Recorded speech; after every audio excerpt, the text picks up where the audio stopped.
CA student committed suicide due to academic pressure. ऐसी news आपको आए दिन देखने को मिलेंगे। किसी से प्रेशर झेला नहीं गया, किसी का बहुत ज्यादा अटेम्प्ट लग गया, तो कभी कोई 1 मार्क से फेल हो गया तो उस वजह से सुसाइड कमिट कर लिया। अगर एनसीआरबी की रिपोर्ट की माने तो हर साल ऑलमोस्ट 27 से 28 बच्चे सीए की जर्नी के दौरान सुसाइड कर लेते हैं। और ये सब सुनने के बाद मैं जब आप लोगों का कमेंट्स पढ़ता हूँ कि सुमेर भैया मैं सीए करना चाहता हूँ, क्या करूँ, कैसे करूँ, समझ नहीं आ रहा, डाउट हो रहा है मैं निकाल भी पाऊंगा कि नहीं, मैं अभी 10th में हूँ, सीए करना है, आगे क्या करना चाहिए, ये सब जब पूछते हो तो मुझे एक ही बात कहने का मन करता है, मत करो सीए। तुमको मेरी बात कठोर लग सकती है, लेकिन मैं यही कहूंगा, अगर तुम्हारे मन में 1% डाउट है कि मैं नहीं कर सकता तो तुम मत करो सीए, तुम्हारे पास की नहीं। क्योंकि आगे जाकर अगर प्रेशर नहीं झेल पाए तो तुम भी कहीं वही सब कदम ना उठाओ। और अगर फिर भी करना चाहते हो तो मेरी कुछ बातें याद रख लेना जो आज के इस वीडियो में मैं आपको बताने वाला हूँ। और ये सारे सिचुएशन हर एक एस्पिरेंट के लाइफ में आता ही है, तो पहले से ही जान के रखना जरूरी है। और ये मत सोचना कि मैं ये वीडियो नेगेटिव होकर बना रहा हूँ, क्योंकि इस वीडियो में कुछ आंखें खोलने वाली बातें बताऊंगा और कड़वी बातें चुभती है। अगर सुन सकते हो तो वीडियो में एंड तक जरूर बने रहना। दोस्तों मेरा नाम है सुमेर और आप देख रहे हैं बिजनेस सेक्शन।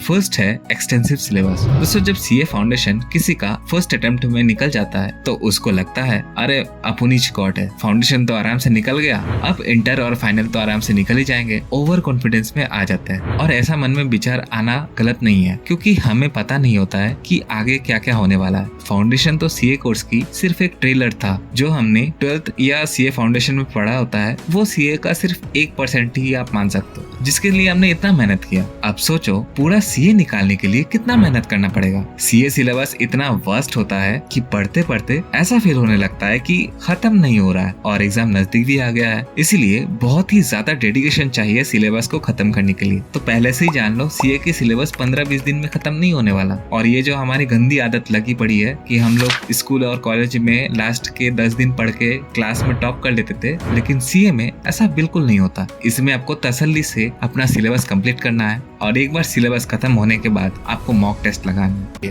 अब कुछ ऐसा भी वीडियो आपको देखने को मिल जाएगा जहां आपको दिखाएंगे 15 दिन में सिलेबस खत्म हो गया। ऐसा वीडियो देख के तुम ये मत समझ लेना कि 15-20 दिन में सिलेबस खत्म कर रहे हैं, इसका मतलब तो आराम से निकालूंगा क्योंकि मैंने तो 4-5 महीने से तैयारी करा है। तो अगर आप उन वीडियोस को ओपन करोगे तो आपको दिखेगा वहाँ पे सिर्फ आपको रिविजन के बारे में ही बोलते रहेंगे। सेकंड में कोचिंग। दोस्तों बहुत से स्टूडेंट हैं जो सोचते हैं मैं सीए की कोचिंग नहीं लूंगा और सेल्फ स्टडी से सीए क्लियर कर लूंगा, लेकिन ऐसा गलती मत करना। कोचिंग ले लेना, ऑनलाइन हो या ऑफलाइन कोचिंग ले लेना अगर अफोर्ड कर सकते हो तो, क्योंकि खुद से अगर सिलेबस खत्म करने लगोगे तो बहुत ही ज्यादा टाइम लगेगा। और मेरा कहना यह है कि अगर तुम हिंदी मीडियम से हो और कोई भी आम गवर्नमेंट स्कूल से अपना स्कूलिंग किया है और तुम्हारा इतना अच्छा एजुकेशन बैकग्राउंड नहीं है, तुम्हारे ज्यादा तीसरा खान नहीं बनना है, कोचिंग ले लेना है। और एज ए बड़े भैया मेरा बात मान लिया करो। और ये मैं हिंदी मीडियम के स्टूडेंट के लिए बोल रहा हूँ। और अगर मेरा सलाह तुम्हें अच्छा लग रहा है तो अपने दोस्तों के साथ भी शेयर करो, क्या पता तुम्हारे एक शेयर से किसी का लाइफ बन जाए।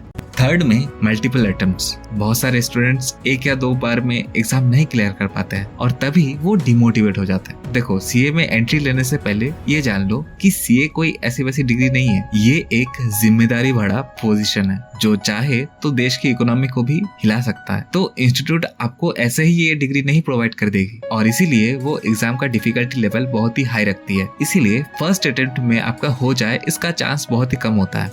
हाँ, मैं आपको डिमोटिवेट नहीं कर रहा, फिर से एक बार बता रहा हूँ। देखो फर्स्ट अटेम्प्ट में क्लियर हो जाता है, लेकिन वो बहुत गिने चुने पर्सन नहीं हो। अगर उन स्टूडेंट्स की बैकग्राउंड अगर आप चेक करोगे तो आपको मिलेगी वो कहीं अच्छे स्कूल से पढ़ाई किए होंगे, उनके फैमिली बैकग्राउंड बहुत अच्छी होगी, उनको सारी फैसिलिटीज मिली होंगी। और अगर आप एक हिंदी मीडियम के स्टूडेंट हो और आप एक आम गवर्नमेंट स्कूल से पढ़ाई किया है, ये फर्स्ट अटेम्प्ट में निकालने की सपना मेरे हिसाब से देखना छोड़ देना ही अच्छा है। हाँ, अगर आपने अच्छा कोचिंग वगैरह लिया है तो एक बात अलग है। अगर फिर भी तुमने अपने साइड से 100% दिया है तो फिर जाके तुम्हारा निकल सकता है। और जिनका नहीं निकल पाता है उनको भी पता होता है कि उन्होंने 100% नहीं दिया है अपना, कुछ ना कुछ छूट जाता है एग्जाम में। अब देखो तुम्हारे साथ क्या हुआ होगा, तुम लाइफ में कभी फेल नहीं हुए होगे, 12th में भी अच्छे परसेंटेज के साथ पास हुए होगे, लेकिन जब सीए इंटर का एग्जाम दिया क्लियर नहीं हुआ तो तुमको लगेगा बहुत बड़ा झटका। कि ये मैंने क्या चूज कर लिया जो मैं पास नहीं हो पाया, और इस टाइम बहुत ज्यादा डिमोटिवेट फील होता है। देखो सीए एक बार में क्लियर हो जाए इसका चांस बहुत ही कम है।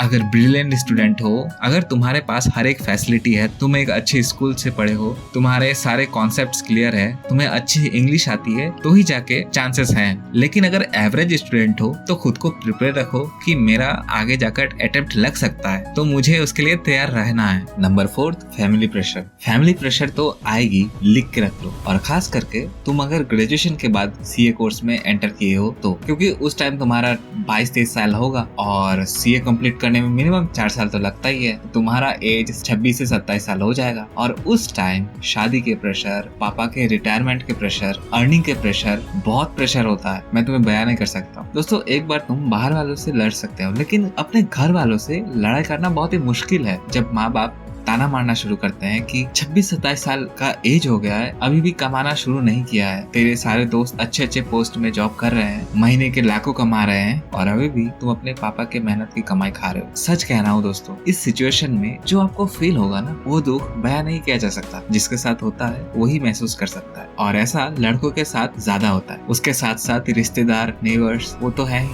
उनका भी सुनो। तो ऐसे भी सिचुएशन आएंगे, इससे डील करना होगा। अपने आप को इस सिचुएशन के लिए तैयार रखना होगा। इसलिए मैं रेकमेंड करता हूँ 12th के बाद सीए कोर्स को कर लो, क्योंकि तब उतना प्रेशर नहीं होता है फैमिली का। Next, backup plan. दोस्तों अगर आपने एस्पिरेंट वेब सीरीज देखा है तो वहाँ संदीप भैया एक बात कहते हैं कि प्लान बी जो है वो लूजर्स के लिए है, और ये बात काफी हद तक सही भी है कि मुझे अगर सीए ही बनना है तो मैं क्यों बैकअप प्लान रखूं। जब तक नाम के आगे सीए ना लग जाए तब तक लगे रहूंगा, चाहे कितने भी साल लग जाए, मेरे को तो निकालना ही है। और अगर ये माइंडसेट रहे तो आप डेफिनेटली निकाल ही लोगे। दोस्तों यही कुछ बातें थी जो मेरे को आपसे शेयर करनी थी। आपके सीए जर्नी शुरू होने से पहले आपको ये बातें ध्यान रखनी चाहिए ताकि आप उन सारे सिचुएशन से लड़ पाओ। आई होप ये वीडियो आपको इन्फॉर्मेटिव लगी होगी। वीडियो अच्छी लगी हो तो वीडियो को लाइक और चैनल को सब्सक्राइब करके आप हमें रिवॉर्ड दे सकते हैं। धन्यवाद।